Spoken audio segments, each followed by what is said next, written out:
আমাকে 5 বছর সময় দেন, পুরো দেশের শিক্ষা সিস্টেম চেঞ্জ করে দেবো ইনশাআল্লাহ।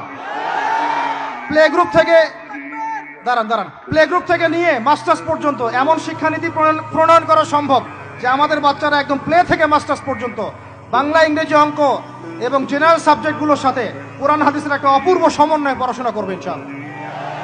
একা করে দিতে পারবো ইনশাআল্লাহ তাআলা। আমাকে এরকম 100 জন শিক্ষাবিদ দেন, 100 জন আলেম ওলামা দেন, একটা প্যানেল করে দেন, পুরো দেশের শিক্ষা চেঞ্জ করে দেওয়া যাবে ইনশাআল্লাহ। যাদেরকে রেখেছেন এদের মাথায় গোবর আছে, যাদেরকে রেখেছেন এদের মাথায় টাটকা গোবর আছে। বইপত্রগুলোর অবস্থা দেখেছেন? বইপত্রগুলো ঘাটাঘাটি করেছেন?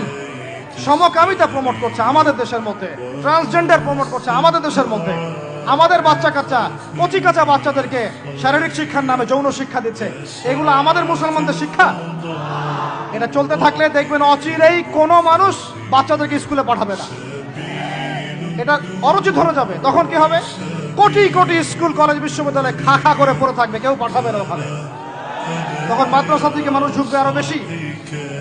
আমি তো দাবি জানাই উপরের লেভেল থেকে এমন একটা শিক্ষা ব্যবস্থা প্রণয়ন করা হোক যাতে আমার মাদ্রাসা করার প্রয়োজনই না হয়।